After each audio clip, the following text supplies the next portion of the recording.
Hello friends, welcome to my channel. কেমন আছো সবাই? আশা করি তোমরা ভালো আছো। আজ আমি এই ক্লাসটির মাধ্যমে তোমাদের দক্ষিণ ভারতের একটি গুরুত্বপূর্ণ রাজবংশ অর্থাৎ রাষ্ট্রকূট ডাইনেস্টি সম্পর্কে পুরো ডিটেলসে আলোচনা করব। এর পূর্বের ক্লাসে আমি পাল বংশ এবং সেন বংশ সম্পর্কে পুরো ডিটেলসে ক্লাসগুলো করিয়েছি। যারা আমার ক্লাসগুলি এখনো দেখোনি তারা আমার ইউটিউব চ্যানেলে গিয়ে ক্লাসগুলি দেখো।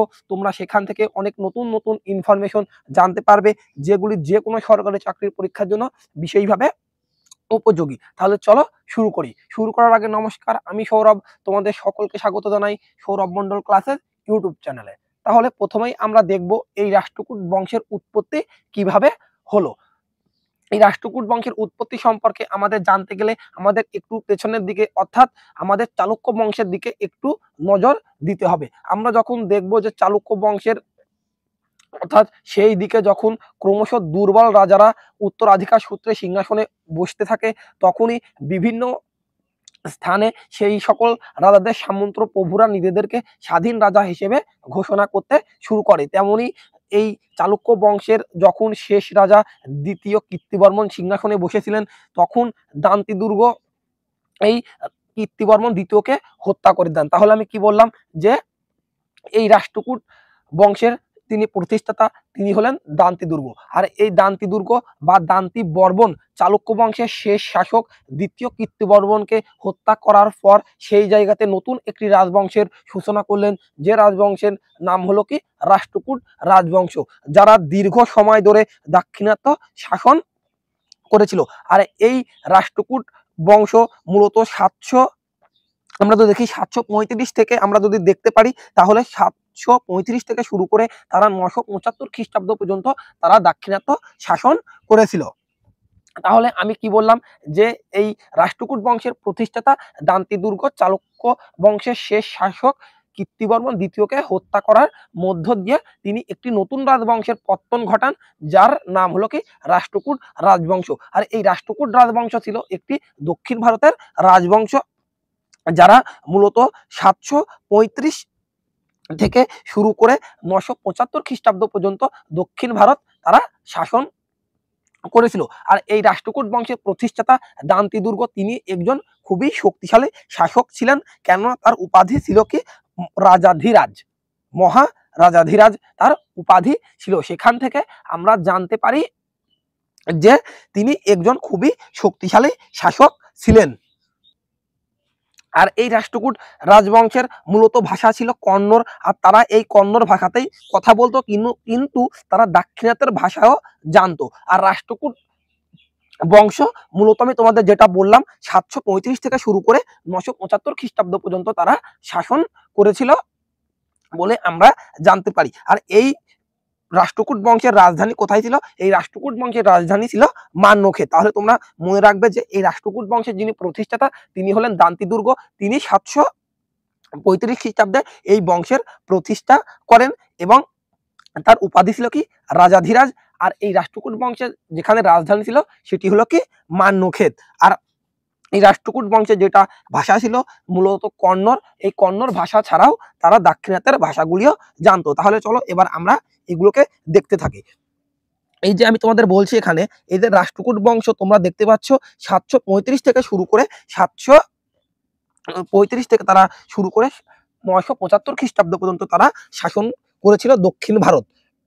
আর এই তো তাহলে আমি তোমাদের এখানে লেখা রয়েছে দাক্ষিণাত্য প্লাস কর্ণাটক, এখানে এই দুইটি ক্ষেত্রে তারা শাসন করে 975 খ্রিস্টাব্দ পর্যন্ত। আর এই রাষ্ট্রকূট বংশের যেটা রাজধানী সেটি হলো মান্যখেদ। এটা ভেরি ভেরি ইম্পর্টেন্ট যে রাষ্ট্রকূট বংশের রাজধানী কোথায় ছিল, তখন তোমরা বলবে মান্যখেদ ছিল রাষ্ট্রকূট বংশের রাজধানী। আর এই রাষ্ট্রকূট বংশের যে ভাষা সেটা হলো কন্নড়। রাষ্ট্রকূট বংশের যে ভাষা ছিল সেটা হলো কন্নড় ভাষা। আর এই কন্নড় ভাষা ছাড়াও তারা দাক্ষিণাত্যের ভাষাগুলিও তারা জানতো। আর একজন বিশিষ্ট কন্নড় কবি হলেন, তোমরা এটার নাম মনে রাখবে, পম্পা। পম্পা হলো একজন বিশিষ্ট কন্নড় কবি। তিনি লিখেছেন বিক্রম সেনা বিজয়। এই গ্রন্থটা একটু গুরুত্বপূর্ণ, তোমরা এটা জেনে রাখবে। বিক্রম সেনা বিজয় ও আদি পুরাণ এই দুটি গ্রন্থ তিনি রচনা করেছেন। কে রচনা করেছেন? পম্পা হলো একজন কন্নড় কবি যিনি বিজয় বিজয় সেনা মানে বিক্রম সেনা বিজয় ও আদি পুরাণ এই গ্রন্থটি তিনি রচনা করেছেন। তাহলে আমরা দেখব এবার এই যে রাষ্ট্রকূট বংশের যিনি প্রতিষ্ঠাতা তিনি হলেন দান্তি দুর্গ। আর এই দান্তি দুর্গ সম্পর্কে এবার আমরা দেখব। এই দান্তি দুর্গ সম্পর্কে আমাদের জানতে গেলে প্রথমে জানতে হবে তিনি কি একজন স্বাধীন রাজা ছিলেন। হ্যাঁ, দান্তি দুর্গ অবশ্যই একজন স্বাধীন রাজা ছিল, কেননা তার উপাধি ছিল মহারাজাধিরাজ। অর্থাৎ মহারাজাধিরাজ যারা উপাধি ধারণ করত তারা কোনো সামন্ত রাজা নয়, বরং তারা তখন একজন স্বাধীন রাজা হিসেবে নিজেদেরকে প্রতিষ্ঠিত করেছিল। সেই কারণেই তারা মহারাজাধিরাজ উপাধি ধারণ করত এবং তারা অশ্বমেধ যজ্ঞর মতো একাধিক শক্তিশালী যজ্ঞ এই দান্তি দুর্গ বা দান্তি বর্মন সম্পন্ন করেছিল বলে আমরা জানতে পারি। আর তার সম্বন্ধে আমরা কোথা থেকে জানতে পারি? শামগড় শিলালিপি থেকে আমরা তার কথা জানতে পারি। শামগড় ছাড়াও দশাবতার গুহা থেকে তার কথা আমরা জানতে পারি যে দান্তি দুর্গ একজন শক্তিশালী রাজা ছিলেন। তাহলে আমি কি বললাম যে তার উপাধি ছিল মহারাজাধিরাজ, এবং শামগড় এবং দশাবতার গুহা থেকে তার সম্বন্ধে আমরা বিভিন্ন তথ্য জানতে পারি। তিনি কলিঙ্গ, কোশল, কাঞ্চি প্রভৃতি রাজ্য জয় করেছিলেন এবং তিনি চালুক্য রাজা কীর্তিবর্মন দ্বিতীয়কে তিনি পরাজিত করেছিলেন যুদ্ধের মাধ্যমে। তাহলে এবার আমরা দেখব দান্তি দুর্গ সম্পর্কে, যিনি ছিলেন এই রাষ্ট্রকূট বংশের প্রতিষ্ঠাতা। আর রাষ্ট্রকূট বংশের প্রতিষ্ঠাতার যার টাইটেল ছিল মহারাজাধিরাজ। আর এই মহারাজাধিরাজ যারা উপাধি গ্রহণ করত তারা একজন সম্পূর্ণ স্বাধীন রাজা ছিলেন বলে আমরা জানি। আর তিনি প্রতিহারদের পরাজিত করে মালব দখল করেন। এটা তোমরা মনে রাখবে যে তিনি প্রতিহার শাসকদেরও তিনি পরাজিত করেছিলেন। আর দান্তি দুর্গ যেহেতু এই বংশের ফাউন্ডার, সেই কারণে অর্থাৎ প্রতিষ্ঠাতা, তার সময়কালটাকে তোমরা মনে রাখবে 735 থেকে 756 এডি, অর্থাৎ 735 থেকে 756 খ্রিস্টাব্দ পর্যন্ত তিনি এই রাষ্ট্রকূট বংশের শাসককর্তা হিসেবে শাসন করেছিলেন। তাহলে আমি এখান থেকে কি বললাম যে দান্তি দুর্গ ছিলেন এই বংশের প্রতিষ্ঠাতা, তার সময়কাল 735 থেকে 756 খ্রিস্টাব্দ পর্যন্ত। আর তার উপাধি বা টাইটেল ছিল মহারাজাধিরাজ। আর তিনি চালুক্যদের পরাজিত করেছিলেন, অর্থাৎ চালুক্য বলতে কীর্তিবর্মন, তিনি কীর্তিবর্মন দ্বিতীয়কে তিনি পরাজিত করেছিলেন বলে আমরা জানতে পারি। আর এছাড়াও তিনি প্রতিহারদেরও তিনি পরাজিত করেন।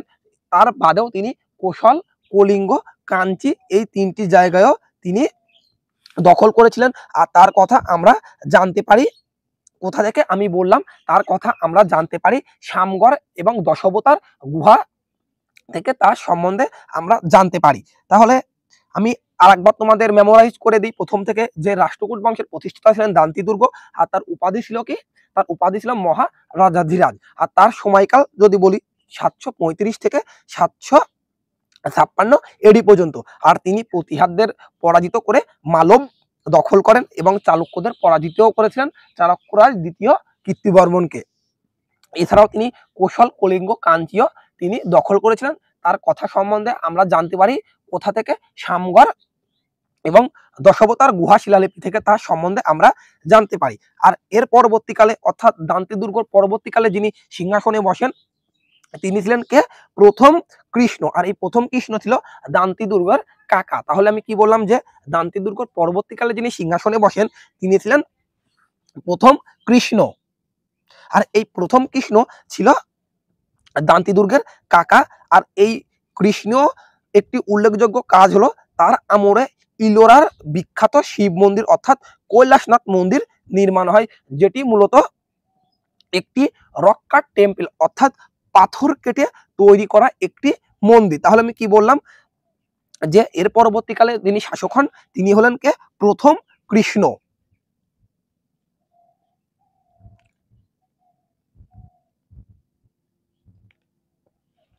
প্রথম কৃষ্ণ তিনি শিল্প ও স্থাপত্যর প্রতি একজন পৃষ্ঠপোষক বা মহান পৃষ্ঠপোষক ছিলেন, এ কথা আমরা বলতে পারি। অর্থাৎ প্রথম কৃষ্ণ সময়কালে একটি উল্লেখযোগ্য তার কাজ হলো ইলোরার বিখ্যাত শিব মন্দির অর্থাৎ কৈলাসনাথ মন্দির নির্মাণ, যেটি মূলত পাহাড় কেটে তৈরি করা অর্থাৎ একটি রক কাট টেম্পল, অর্থাৎ এটি পাহাড় কেটে মূলত তৈরি করা হয়েছিল আর এই মন্দিরটা খুবই ইম্পর্টেন্ট। প্রথম কৃষ্ণর থেকে পড়তে গেলে আমাদের এই মন্দিরটা সম্পর্কে জানতেই হবে। তাহলে আমরা এবার চলো প্রথম কৃষ্ণ সম্পর্কে দেখি। এবার আমরা দেখব প্রথম কৃষ্ণ। আর এই প্রথম কৃষ্ণ কিন্তু ছিল দান্তি দুর্গ বা দান্তি বর্মনের কাকা। তিনি ভেঙ্গির পূর্ব চালুক্যদের পরাজিত করেন। আমি তোমাদের পূর্বের ক্লাসে যখন আমি চালুক্য বংশ পড়িয়েছি সেখানে বলেছি যে চালুক্যরা মূলত 4টি ভাগে বিভক্ত ছিল। একটি হলো পশ্চিমী চালুক্য বা বাতাপির চালুক্য, একটি হলো পূর্বের চালুক্য বা বেঙ্গির চালুক্য, একটি হলো গুজরাটের চালুক্য এবং চতুর্থ হলো কল্যাণীর চালুক্য। তাহলে আমি কি বললাম যে চালুক্যদের 4টি শাখা ছিল, তার মধ্যে পূর্ব অর্থাৎ বেঙ্গির চালুক্যকে পরাজিত করেন কে? এই প্রথম কৃষ্ণ। তিনি এই বেঙ্গির চালুক্যদেরকে তিনি পরাজিত করেন। আর তার আমলে একটি উল্লেখযোগ্য ঘটনা হলো তিনি ইলোরার বিখ্যাত, এটা সব থেকে ভেরি ভেরি ইম্পর্টেন্ট, বিখ্যাত শিব মন্দির কৈলাসনাথ মন্দির তিনি নির্মাণ করেন। এটা বিভিন্ন পরীক্ষাতে আসে যে কৈলাসনাথ মন্দির কোন রাজার সময়ে নির্মিত হয়? তোমরা বলবে প্রথম কৃষ্ণ সময়কালে নির্মিত হয়, যিনি ছিলেন একজন রাষ্ট্রকূট শাসক। আর ইলোরার পাহাড় কেটে মূলত মন্দিরটি তৈরি করা হয়। ইলোরার পাহাড় কেটে মন্দিরটি তৈরি করা হয় বলে আমরা জানতে পারি। আর এটা ছিল মূলত একটি রক কাট টেম্পল। আর এরপরে যিনি শাসক হন তিনি ছিলেন কে? ধ্রুব। আর এই ধ্রুব সময়ে আমরা দেখতে পারি যে ত্রিশক্তির সংগ্রাম সংগঠিত হয়। তাহলে আমরা দেখব এবার ধ্রুব সম্পর্কে। তাহলে প্রথম কৃষ্ণর পরবর্তীকালে যিনি এই রাষ্ট্রকূট বংশের শাসন করেছিলেন তিনি হলেন ধ্রুব। আর এই ধ্রুবর একটি উপাধি ছিল বা টাইটেল, শ্রী বল্লভ ছিল তার উপাধি। আর এই ধ্রুব যখন এই রাষ্ট্রকূট বংশের সিংহাসনে বসেন তার সময়ে ত্রিশক্তির সংগ্রাম হয়। অর্থাৎ সেই সময়কালে আমরা দেখতে পারি যে কনৌজ একটি মূলত গুরুত্বপূর্ণ জায়গা হয়ে ওঠে, যে কারণে এই কনৌজকে ঘিরে বিভিন্ন রাজবংশের রাজারা কনৌজ দখল করার জন্য সংগ্রামে লিপ্ত হতো। তেমনি রাষ্ট্রকূট বংশের রাজা যখন ধ্রুব সিংহাসনে বসেন তখন, এবং পাল বংশের রাজা ধর্মপাল এবং প্রতিহার বংশের রাজা বর্ষরাজ, এই 3 শাসকদের মধ্যে কনৌজকে দখল করার জন্য অবিরত সংগ্রাম, অর্থাৎ তারা সংগ্রামে লিপ্ত হয়, যা ভারতের ইতিহাসে ত্রিশক্তির দ্বন্দ্ব নামে পরিচিত। তাহলে এবার আমরা দেখব এই ধ্রুব সম্পর্কে। আর ধ্রুব সম্পর্কে জানতাম একটি গুরুত্বপূর্ণ উৎস যে তার তথ্য, সেটি হলো ত্রিশক্তির সংগ্রাম তার সময়কালে সংগঠিত হয় এবং তার টাইটেল হলো শ্রী বল্লভ। এটা তোমরা মনে রাখবে যে তার উপাধি হলো কি? শ্রী বল্লভ হলো তার উপাধি। এই টাইটেলটাকে তোমরা মনে রাখবে যে তার উপাধি হলো কি? শ্রী বল্লভ। আর এই ধ্রুবর শাসনকালেই আমরা দেখতে পারি কনৌজকে ঘিরে ত্রিশক্তির দ্বন্দ্ব হয়। কার কার মধ্যে? আমি আরেকবার বলে দিই যে রাষ্ট্রকূট রাজা ধ্রুব এবং পাল শাসক ধর্মপাল এবং প্রতিহার শাসককে বর্ষরাজ, এই 3 শাসকদের মধ্যেই এই ত্রিশক্তির দ্বন্দ্ব সংগঠিত হয়, যা ভারতের ইতিহাসে বিশেষভাবে গুরুত্বপূর্ণ। তোমরা এই জায়গাটাকে মনে রাখবে। তাহলে আমরা দেখলাম প্রথম শাসক ছিলেন দান্তি দুর্গ বা দান্তি বর্মন, তার পরবর্তীকালে শাসক হন প্রথম কৃষ্ণ, তার পরবর্তীকালে যিনি শাসক হন তিনি ছিলেন ধ্রুব। আর ধ্রুবর পরবর্তীকালে যিনি এই রাষ্ট্রকূট বংশের শাসক হিসেবে প্রতিষ্ঠিত হয়েছিলেন তিনি হলেন কে? গোবিন্দ তৃতীয়। আর এই গোবিন্দ তৃতীয় যে একজন শক্তিশালী শাসক ছিলেন তার আমরা পরিচয় পেয়ে থাকি, কারণ তিনি সিংহাসনে বসার পরই প্রতিহার বংশের শাসক নাগভট্ট দ্বিতীয় এবং তিনি পাল রুলার অর্থাৎ ধর্মপালকে তিনি পরাজিত করেছিলেন। এর থেকে আমরা তার পরিচয় পেয়ে থাকি। তাহলে আমি কি বললাম যে ধ্রুবর পরে যিনি এই রাষ্ট্রকূট বংশের শাসন করেছিলেন তিনি হলেন গোবিন্দ তৃতীয়। আর এই গোবিন্দ তৃতীয় একজন শক্তিশালী শাসক ছিলেন এবং তিনি মূলত 2 জন রাজাকে যুদ্ধে প্রথমেই পরাজিত করেছিলেন। তিনি হলেন নাগভট্ট দ্বিতীয়, যিনি ছিলেন প্রতিহার বংশের শাসক, এবং তিনি পাল রাজা ধর্মপালকে তিনি পরাজিত করেছিলেন। এটা এই গোবিন্দ তৃতীয় থেকে বিশাল ইম্পর্টেন্ট দুটো লাইন। তোমরা এই দুটো লাইনটাকে খুব ভালোভাবে তোমরা মনে রাখবে। তাহলে চলো এবার আমরা দেখি যে গোবিন্দ তৃতীয়, এটা তোমরা মনে রাখবে যে গোবিন্দ তৃতীয় যখন তিনি সিংহাসনে বসেন তিনি এখানে লেখা রয়েছে প্রতিহার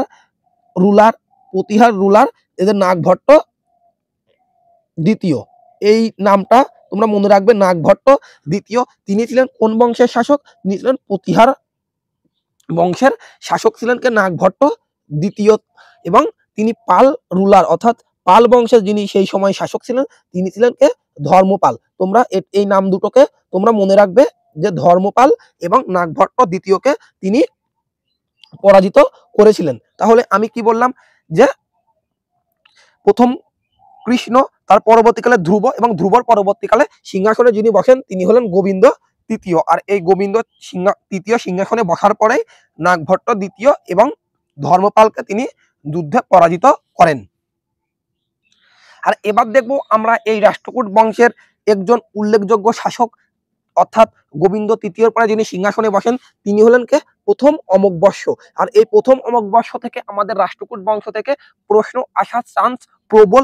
এই কারণে আমরা এই প্রথম অমোঘবর্ষ থেকে যতগুলো লাইন রয়েছে সেইগুলো খুব যত্ন সহকারে পড়বো এবং মনে রাখবো। আর তার সময়কালটা যদি আমরা দেখি 814 থেকে 878 খ্রিস্টাব্দ পর্যন্ত তিনি শাসন করেছিলেন। আর তিনি একজন উল্লেখযোগ্য রাজা ছিলেন, তার আমরা কৃতিত্ব পেয়ে থাকি। তার রচিত দুটো গ্রন্থ এখানে রয়েছে যেটা আমাদেরকে পড়তে হবে। একটি হলো প্রশ্নোত্তরা রত্নমালিকা এবং কবিরাজ মর্গ। আর এই কবিরাজ মর্গ এটি তো খুবই গুরুত্বপূর্ণ, এটা তোমাদেরকে পড়তেই হবে। কবিরাজ মর্গ এটি কে লেখেন যদি পরীক্ষাতে আসে তোমরা বলবে যে কবিরাজ মর্গ এটি লেখেন রাষ্ট্রকূট রাজা প্রথম অমোঘবর্ষ। তার সময়কাল বললে 814 থেকে 878 এডি পর্যন্ত তিনি শাসন করেছিলেন। আর তার সম্বন্ধে আমরা কোথা থেকে জানতে পারি? তার সম্বন্ধে আমরা জানতে পারি সানজান কপার প্লেট ইনস্ক্রিপশন। তাহলে আমরা কি বললাম যে প্রথম অমোঘবর্ষ সম্পর্কে আমরা জানতে পারি সানজান কপার প্লেট ইনস্ক্রিপশন থেকে তার কথা আমরা জানতে পারি। আর এই প্রথম অমোঘবর্ষ ছিলেন একজন জৈন ধর্ম অবলম্বী। আর তিনি সিংহাসনে বসার পরেই তার রাজধানী তিনি নাসিক থেকে মান্যক্ষেতে স্থানান্তর করেন। এটি একটি ভেরি ভেরি ইম্পর্টেন্ট লাইন যে কোন শাসক তার রাজধানী নাসিক থেকে মান্যক্ষেতে স্থানান্তর করেন। তোমরা তখন বলবে যে প্রথম অমোঘবর্ষ তিনি সিংহাসনে বসার পরই তার রাজধানী নাসিক থেকে মান্যক্ষেতে স্থানান্তর করেন। আর তার রাজসভাতে একজন পণ্ডিত ছিলেন যার নাম হলো জিনসেন। আর তিনি রচনা করেন পার্শ্ব অভ্যুদয় নামে একটি গ্রন্থ তিনি রচনা করেছিলেন। তাহলে আমি এখান থেকে তোমাদের কটি লাইন বললাম যে প্রথম অমোঘবর্ষ সিংহাসনে বসার পরে নাসিক থেকে তার রাজধানী মান্যক্ষেতে তিনি স্থানান্তর করেন এবং তার রাজসভাতে একজন জৈন পণ্ডিত ছিলেন যার নাম হলো জিনসেন। আর এই জিনসেনের দ্বারাই তিনি জৈন ধর্মে দীক্ষা বা তিনি জৈন ধর্মটাকে গ্রহণ করেছিলেন। আর এই প্রথম অমোঘবর্ষ দুটি গ্রন্থ রচনা করেছিলেন যার মধ্যে সব থেকে ভেরি ভেরি ইম্পর্টেন্ট হলো এই কবিরাজ মর্গ। এটি খুবই গুরুত্বপূর্ণ, এটা আমি তোমাদের এখানে স্টার দিয়ে দিই, তোমরা এটাকে ভালোভাবে মনে রাখবে যে কবিরাজ মর্গ এই গ্রন্থটি রচনা করেন প্রথম অমোঘবর্ষ। এছাড়াও তার আরেকটি গ্রন্থ রয়েছে যেটিও ভেরি ভেরি ইম্পর্টেন্ট, প্রশ্নোত্তরা রত্নমালিকা। এই গ্রন্থটিও বিশেষভাবে গুরুত্বপূর্ণ। আর ঐতিহাসিক পঞ্চমুখ তাকে আবার দক্ষিণ ভারতের অশোক নামেও তাকে উল্লেখ করেছেন। আর তার কথা আমরা জানতে পারি কোথা থেকে? সানজান কপার প্লেট ইনস্ক্রিপশন থেকে আমরা তার কথা জানতে পারি। আর তার আমলে বাইরে থেকে একজন বণিক এসেছিলেন অর্থাৎ আরব ভ্রমণকারী, যিনি ছিলেন সুলেমান। এই নামটাকে তোমরা মনে রাখবে যে এখানে লেখা নেই সুলেমান কার সময়কালে এখানে ভারতে আসেন। তোমার প্রথম অমোঘবর্ষ সময়কালে তিনি তার রাজ্য পরিদর্শন করেছিলেন কে? সুলেমান। আর সুলেমান ছিলেন কে? একজন আরব পর্যটক। তাহলে এবার চলো আমরা দেখি প্রথম অমোঘবর্ষ তার সময়কাল 814 থেকে 878 এডি পর্যন্ত এবং তার উল্লেখযোগ্য কাজ তিনি নাসিক থেকে মান্যক্ষেতে তার রাজধানী স্থানান্তর করেন। এটা একটি গুরুত্বপূর্ণ লাইন, তোমরা মনে রাখবে। এবং তার রাজসভাতে একজন জৈন পণ্ডিত ছিলেন যার নাম ছিল জিনসেন। তিনি রচনা করেন পার্শ্ব অভ্যুদয় গ্রন্থ রচনা করেন জিনসেন। আর এই জিনসেনের দ্বারাই তিনি জৈন ধর্মে গ্রহণ করেছিলেন বলে আমরা জানতে পারি। আর প্রথম অমোঘবর্ষ কবিরাজ মর্গ এবং প্রশ্নোত্তর রত্নমালিকা গ্রন্থ দুটি রচনা করেন। তাহলে আমি বললাম যে প্রশ্নোত্তরা রত্নমালিকা এবং কবিরাজ মর্গ গ্রন্থ রচনা করেন কে? প্রথম অমোঘবর্ষ। আর তিনি মূলত জৈন ধর্মের পৃষ্ঠপোষক ছিলেন ঐতিহাসিক পঞ্চমুখ তাকে দক্ষিণ ভারতের অশোক বা দক্ষিণের অশোক বলে উল্লেখ করেছেন। তাহলে তিনি জৈন ধর্মের পৃষ্ঠপোষক ছিলেন প্রথম অমোঘবর্ষ, ঐতিহাসিক পঞ্চমুখ, দক্ষিণের অশোক বলে তাকে উল্লেখ করেছেন, এটা তোমরা মনে রাখবে। আর তার কথা আমরা জানতে পারি সানজান কপার প্লেট, এটা তোমরা জেনে রাখো যে সানজান কপার প্লেট ইনস্ক্রিপশন থেকে আমরা প্রথম অমোঘবর্ষ সম্পর্কে জানতে পারি। তোমরা এটুকু একটু নোট ডাউন করো। আর এর পরবর্তীকালে যিনি এই বংশের শাসক হন তিনি হলেন তৃতীয় কৃষ্ণ। তোমরা এটুকু একটু নোট করো, তারপরে আমরা এই তৃতীয় কৃষ্ণ সম্পর্কে যে সকল লাইন রয়েছে সেইগুলো আমরা আলোচনা করব।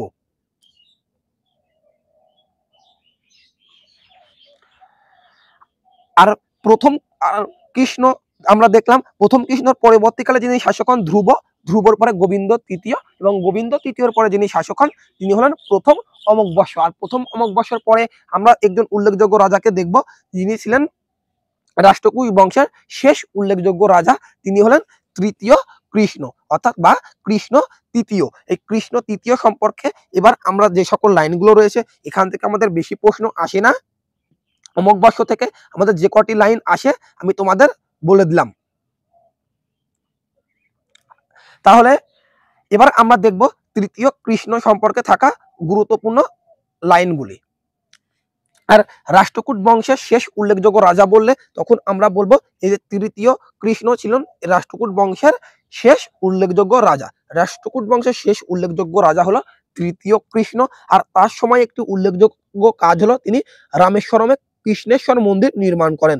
যে রামেশ্বরে কৃষ্ণেশ্বর মন্দির কে নির্মাণ করেন, এটা একটি ভেরি ইম্পর্টেন্ট লাইন। তোমরা বলবে রামেশ্বরমে কৃষ্ণেশ্বর মন্দির নির্মাণ করেন রাজা তৃতীয় কৃষ্ণ, এটা তোমরা মনে রাখবে। আর আমি ওদিকে বলেছি প্রথম কৃষ্ণ আর তৃতীয় কৃষ্ণকে তোমরা গুলিয়ে ফেলবে না, যে প্রথম কৃষ্ণ সময়কালে ইলোরার বিখ্যাত শিব মন্দির অর্থাৎ কৈলাসনাথ মন্দির নির্মিত হয়, যা মূলত পাহাড় কেটে তৈরি অর্থাৎ রক কাট টেম্পল।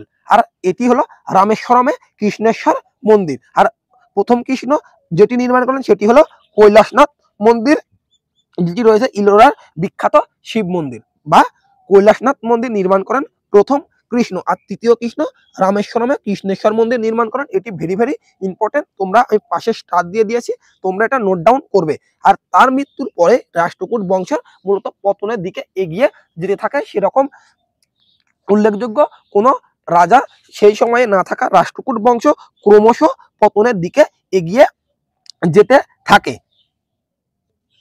আর এই কৃষ্ণ তৃতীয় বা তৃতীয় কৃষ্ণের পরে যিনি এই বংশের শাসক হন তিনি ছিলেন ঘটিক, তার সম্বন্ধে আমরা তেমন কোনো তথ্য পাই না। আর তাহলে আমরা এই বংশের লাস্ট রুলারের নামটা আমরা দেখব, last ruler of the Rashtrakuta dynasty. তাহলে কে হয়? কর্ক ছিলেন এই বংশের শেষ শাসক।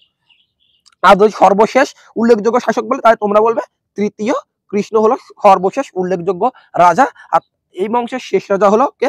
কর্ক। তাহলে আমরা প্রথম অমোঘবর্ষ থেকে আর একটা লাইন তোমাদের আমি আবার বলে দিই, যে তার সময়কালে সুলেমান অর্থাৎ আরব পর্যটক তিনি ভারতে এসেছিলেন এবং তিনি বলেছিলেন যে তিনি এই বিশ্বে মোট 4 জন রাজাকে দেখেছিলেন, যার মধ্যে একজন ছিলেন কে প্রথম অমোঘবর্ষ। 3 জনের নাম আমি বলে দিই, তোমরা একটু জেনে রাখো। তিনি হলেন বাগদাদের খলিফা এবং কনস্টান্টিনোপলের রাজা এবং চীনের সম্রাট। তাহলে আমি কি বললাম? যে সুলেমান ছিলেন একজন আরব বণিক, তিনি বলেছেন যে তিনি বিশ্বে মোট 4 জন সর্বশ্রেষ্ঠ রাজাকে দেখেছেন, যার মধ্যে একজন ছিলেন কে প্রথম অমোঘবর্ষ। এছাড়া বাকি 3 জনের নাম আমি বলে দিই, তোমরা আবার শুনে নাও ভালো করে। বাগদাদের খলিফা, কনস্টান্টিনোপলের রাজা এবং চীনের সম্রাট। আর এই প্রথম অমোঘবর্ষ থেকে আরেকটি লাইন তোমরা মনে রাখবে, যে তিনি চোল রাজা প্রান্তককে পরাজিত করেন এবং তাঞ্জোরকে তার রাজ্যের অন্তর্ভুক্ত করেছিলেন। তাহলে আমি বললাম যে এই চোল রাজা প্রান্তককে পরাজিত করেছিলেন কে? প্রথম অমোঘবর্ষ। তিনি পরাজিত করেছিলেন চোল শাসক প্রান্তককে এবং তার রাজ্যের অংশ তাঞ্জোরকে তিনি অন্তর্ভুক্ত করেছিলেন। এবার আমরা দেখব রাষ্ট্রকূট শাসন ব্যবস্থা সম্পর্কে কিছু গুরুত্বপূর্ণ লাইন। আর তাহলে আমি বললাম যে রাষ্ট্রকূট বংশের শেষ শাসক ছিল কে? তোমরা মনে রাখবে কর্ক ছিল এই বংশের শেষ শাসক। এবার আমরা দেখব রাষ্ট্রকূট শাসন ব্যবস্থা। এবার এই রাষ্ট্রকূট শাসন ব্যবস্থার মূলত কার হাতে ন্যস্ত? রাষ্ট্রের শাসনভার ছিল রাষ্ট্রপতির হাতে। তাহলে মানে রাষ্ট্রকূট বংশের যে শাসন ব্যবস্থার মূলে কে ছিল? রাষ্ট্রপতি, অর্থাৎ রাষ্ট্রের শাসনভার যার হাতে ন্যস্ত থাকতো তিনি হলেন রাষ্ট্রপতি। এই রাষ্ট্রপতির হাতেই সেই সময়কার শাসনভার ন্যস্ত থাকতো। আর তার আমরা দ্বিতীয় পয়েন্ট দেখব, রাষ্ট্র কতকগুলি বিষয়ে বিভক্ত ছিল, রাষ্ট্রের প্রধান ছিলেন রাষ্ট্রপতি। তাহলে আমরা আবারও দেখলাম যে রাষ্ট্রের প্রধান রাষ্ট্রপতি, আর তার হাতেই সমস্ত ক্ষমতা ন্যস্ত থাকতো। আর যেহেতু রাষ্ট্র কতগুলি ভাগে বিভক্ত ছিল, তার মধ্যে ছিল মহকুমাগুলি আবার ভুক্তিতে বিভক্ত ছিল। তোমরা এটা মনে রাখবে, মহকুমাগুলি ভুক্তিতে এবং ভোগপতিরা ভুক্তির শাসন ব্যবস্থা পরিচালনা করতেন। অর্থাৎ আমরা দেখতে পাই যে মহকুমাগুলি ভুক্তিতে বিভক্ত ছিল এবং ভোগপতিরা ভুক্তির শাসন ব্যবস্থা পরিচালনা করতেন। তাহলে এর পরবর্তী আমরা যে সকল লাইনগুলো রয়েছে সেইগুলো আমরা এবার দেখব যে, আর এই রাষ্ট্রকূট শাসন ব্যবস্থার সময়কালে গ্রাম ছিল শাসন ব্যবস্থার সর্বনিম্ন স্তর। তাহলে গ্রাম ছিল রাষ্ট্রকূট বংশের শাসনকালের সর্বনিম্ন স্তর ছিল গ্রাম, আর এর দায়িত্ব ছিল গ্রাম প্রধানের হাতে, অর্থাৎ গ্রামের প্রধান যিনি ছিলেন, অর্থাৎ গ্রাম প্রধানের হাতেই এই গ্রাম পরিচালনার মূল দায়িত্বটা থাকতো। তাহলে আমরা দেখতে পেলাম যে রাষ্ট্রের প্রধান ছিলেন কে? রাষ্ট্রপতি, তার হাতে ক্ষমতাগুলো থাকতো এবং মহকুমাগুলি আবার ভুক্তিতে বিভক্ত ছিল, আর ভোগপতিরা ভুক্তির শাসন ব্যবস্থা পরিচালনা করতেন। আর এই রাষ্ট্রকূট শাসন ব্যবস্থার সর্বনিম্ন একক ছিল গ্রাম। আর এই তো আমি এখানে দেখিয়ে দিলাম গ্রাম, আর গ্রামের যিনি প্রধান হতেন তার নাম হলো গ্রাম প্রধান, আর তার হাতেই এই গ্রামের সমস্ত দায় দায়িত্ব থাকতো। আইন শৃঙ্খলার ভার ছিল কোতোয়ালের উপর। এটা তোমরা মনে রাখবে যে এই আইন শৃঙ্খলার দিকটা কে দেখতো? কোতোয়ালের উপর ছিল আইন শৃঙ্খলার বিষয়টি। আর রাজস্ব বিভাগের যিনি প্রধান ছিলেন তিনি দেশ গ্রামকূট বা নব গভুনদা নামে বা গাভুনদা নামে পরিচিত। তাহলে আমরা দেখলাম যে আইন শৃঙ্খলা তিনি কোতোয়ালের উপর ছিল, আইন শৃঙ্খলার ভার ছিল কোতোয়ালের উপর, এবং রাজস্ব বিভাগের যিনি দেখাশোনা করতেন তিনি হলেন দেশ গ্রামকূট বা আমি এখানে দেখতে পেলাম নব গাভুন্দা ছিল এই রাজস্ব বিভাগের প্রধান। এবার আমরা দেখব রাষ্ট্রকূট বংশের শেষ পাঠ, অর্থাৎ রাষ্ট্রকূট বংশের ধর্ম সম্পর্কে এবার আমরা আলোচনা করব। এবার দেখবো আমরা রাষ্ট্রকূট বংশের ধর্ম। রাষ্ট্রকূট রাজারা শুধু কিন্তু শৈব এবং বৈষ্ণব ধর্মই নয়, তারা জৈন ধর্মের পৃষ্ঠপোষকও ছিলেন। এটা তোমরা মনে রাখবে যে রাষ্ট্রকূট রাজারা সেই সময়কালে যে সকল উল্লেখযোগ্য মন্দির নির্মিত হয়েছিল সেইগুলো শুধুমাত্র শিব মন্দির বা অন্যান্য মন্দিরই বা বৈষ্ণব ধর্মেরই পৃষ্ঠপোষকতা তারা করতো না, তারা জৈন ধর্মেরও পৃষ্ঠপোষকতা করেছিল। অর্থাৎ রাষ্ট্রকূট রাজারা শৈব এবং বৈষ্ণব ধর্ম নয়, তারা জৈন ধর্মের পৃষ্ঠপোষকও ছিলেন। এখান থেকে আমরা স্পষ্টভাবে জানতে পারছি তাদের ধর্ম সম্পর্কে কথা। আর এই রাষ্ট্রকূট বংশের প্রধান মন্দির হলো, আমি তোমাদের যেটা বললাম, ইলোরার কৈলাসনাথ মন্দির হলো এই রাষ্ট্রকূট বংশের সব থেকে উল্লেখযোগ্য মন্দির। আর এর বাদেও একটি রয়েছে রামেশ্বরে, বললাম ইলোরার কৈলাসনাথ মন্দির এবং রামেশ্বরমের কৃষ্ণেশ্বর মন্দির। আর রামেশ্বরমের কৃষ্ণেশ্বর মন্দির তৃতীয় কৃষ্ণ সময়কালে নির্মিত হয় এবং ইলোরার কৈলাসনাথ মন্দির প্রথম কৃষ্ণ সময়কালে নির্মিত হয়। আর এই ইলোরার কৈলাসনাথ মন্দিরই হলো রাষ্ট্রকূট বংশের সব থেকে উল্লেখযোগ্য একটি মন্দির।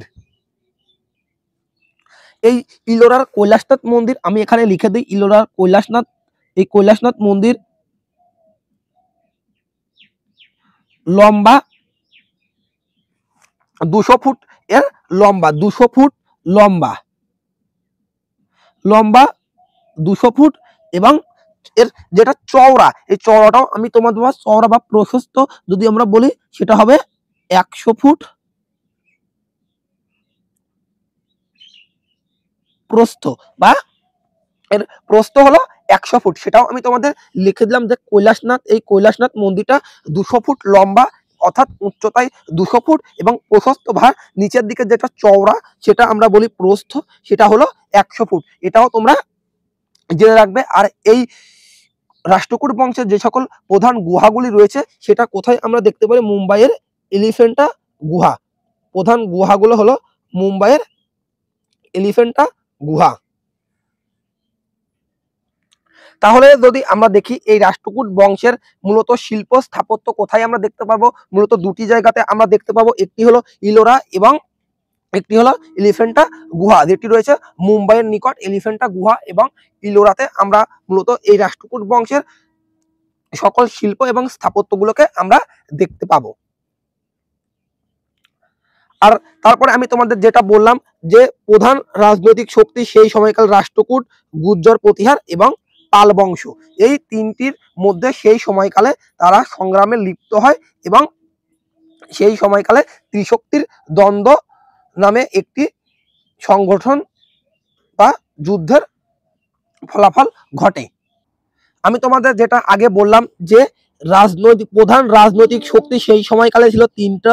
একটা হলো রাষ্ট্রকূট, যার সেই সময়কাল শাসনের যিনি প্রতিষ্ঠিত ছিলেন তিনি হলেন ধ্রুব, এবং গুর্জর প্রতিহার শাসনকাল যখন পরিচালনা করছিলেন তখন ছিলেন বর্ষরাজ, এবং পাল বংশের যিনি শাসক ছিলেন তিনি হলেন ধর্মপাল। এই তিন রাজা সেই সময়কালে নিজেদের মধ্যে দ্বন্দ্বে লিপ্ত ছিল এবং উত্তর ভারতে নিজ নিজ সাম্রাজ্য প্রতিষ্ঠা করার জন্য। আর এই তিনটি শক্তির দ্বন্দ্ব মূলত ভারতের ইতিহাসে ত্রিশক্তির দ্বন্দ্ব নামে পরিচিত, যা মূলত সেই সময়কার কৌনসকে ঘিরে চলেছিল এই যুদ্ধটা। তাহলে আমি আরেকবার বলে দিই যে উত্তর ভারতের যে এই ত্রিশক্তির দ্বন্দ্ব সেটি মূলত কৌনসকে ঘিরে শুরু হয়েছিল সেই সময়কাল, অর্থাৎ রাষ্ট্রকূট রাজা ছিল ধ্রুব এবং প্রতিহার রাজা ছিল বর্ষরাজ, এবং পাল বংশের যিনি উল্লেখযোগ্য শাসক তিনি হলেন ধর্মপাল। এই তিন শাসকরা মূলত নিজেদের সাম্রাজ্যের অর্থাৎ নিজেদের সাম্রাজ্যকে আয়তনে বৃদ্ধি করার জন্য, নিজেদের শক্তিকে বৃদ্ধি করার জন্য তারা বারংবার সংগ্রামে লিপ্ত হয়, যা উত্তর ভারতে ত্রিশক্তি সংগ্রাম নামে পরিচিত, যার রাজা ছিল প্রতিহার রাজা বর্ষরাজ, রাষ্ট্রকূট রাজা ধ্রুব এবং পাল রাজা ধর্মপাল। তাহলে তোমরা এখান থেকে এই রাষ্ট্রকূটদের দুটো মন্দির সম্পর্কে তোমরা ভালো করে মনে রাখবে। একটি হলো ইলোরার কৈলাসনাথ মন্দির, যেটি নির্মিত হয় কার সময়কালে, প্রথম কৃষ্ণ সময়কালে, এবং একটি হলো রামেশ্বরমের, আমি তোমাদের দেখলাম কৃষ্ণেশ্বর মন্দির, যেটি হয় তৃতীয় কৃষ্ণর সময়কালে। তাহলে আজকের ক্লাসটি এই পর্যন্তই রাখছি। ক্লাসটি ভালো লাগলে লাইক করতে ভুলো না এবং কমেন্টে তোমাদের মতামত জানিও। আর আমার চ্যানেলে যারা নতুন, চ্যানেলটিকে এখনো সাবস্ক্রাইব করোনি, চ্যানেলটিকে ঝটপট সাবস্ক্রাইব করে রাখো এবং নিজেদের বন্ধুদের মধ্যে ক্লাসটিকে শেয়ার করে দাও। ধন্যবাদ জানিয়ে আজকের ক্লাসটি আমি এই পর্যন্তই রাখছি। তোমাদের সঙ্গে আবারও দেখা হবে নেক্সট ক্লাসে।